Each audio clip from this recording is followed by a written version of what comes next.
বিশ্বজুড়ে করোনা ভাইরাসের রেশ কাটতে না কাটতেই নতুন করে আরেক অনিশ্চয়তা উৎকণ্ঠা দেখা দিয়েছে।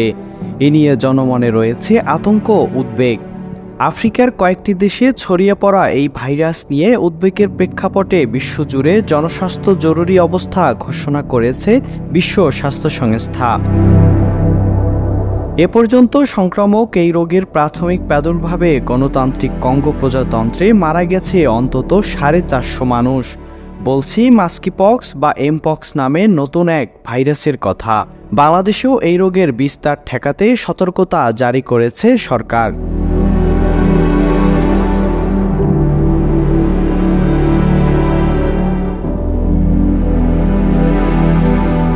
গুটি বসন্তের একই গোত্রীয় ভাইরাস হলেও এমপক্স সাধারণত অনেক কম ক্ষতিকারক।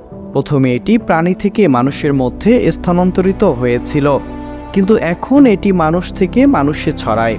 এই রোগে আক্রান্তদের প্রাথমিক লক্ষণগুলোর মধ্যে রয়েছে জ্বর, মাথা ব্যথা, ফোলা, পিঠে এবং পেশিতে ব্যথা। আক্রান্ত ব্যক্তির একবার জ্বর উঠলে গায়ে ফুসকুড়ি দেখা দিতে পারে।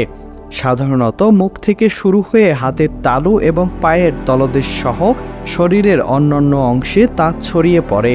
অত্যন্ত চুলকানো ও ব্যথাদায়ক এই ফুসকুড়িগুলো পরিবর্তন হয় এবং বিভিন্ন ধাপ পেরিয়ে স্ক্যাব বা গোল গোল পুরো অস্তরে পরিণত হয়ে শেষে পড়ে যায়। এর ফলে দাগ সৃষ্টি হতে পারে।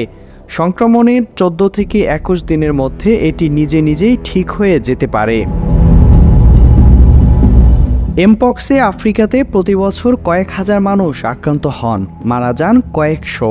বিশেষ করে 15 বছরের নিচের বয়সী শিশু কিশোররা এতে বেশি আক্রান্ত হয়। এমপক্সের দুটি প্রধান ধরন ক্লেড 1 ও ক্লেড 2। 2022 সালের জুলাইয়ে এমপক্সের মৃদু ক্লেড 2 ধরন প্রায় 100টি দেশে ছড়িয়ে পড়েছিল। এর মধ্যে ছিল এশিয়া ও ইউরোপের কিছু দেশও। ঝুঁকিতে থাকা গোষ্ঠীগুলোকে টিকা দেওয়ার মাধ্যমে নিয়ন্ত্রণ আনা হয় এই সংক্রমণ। গত বছরের সেপ্টেম্বরের দিকে এমপক্সের ভাইরাসের রূপ বদল হয়। এই রূপ বদলে তৈরি হওয়া নতুন ধরনের নাম ক্লেড 1B। তখন থেকেই এটি দ্রুত ছড়াচ্ছে।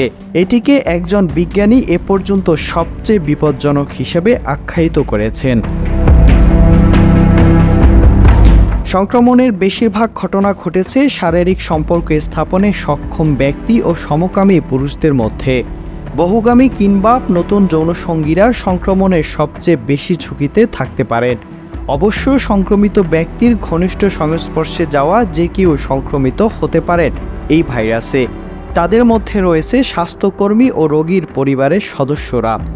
আক্রান্ত হওয়া ঠেকাতে সংক্রমিত ব্যক্তির ঘনিষ্ঠ সংস্পর্শ এড়িয়ে চলতে হবে। কমিউনিটির মধ্যে এই রোগ দেখা দিলে নিয়মিত সাবান ও পানি দিয়ে হাত ধুতে হবে। এছাড়া সম্পূর্ণ সেরে ওঠা না পর্যন্ত আক্রান্ত ব্যক্তিকে সঙ্গনিরত অবস্থায় থাকতে হবে।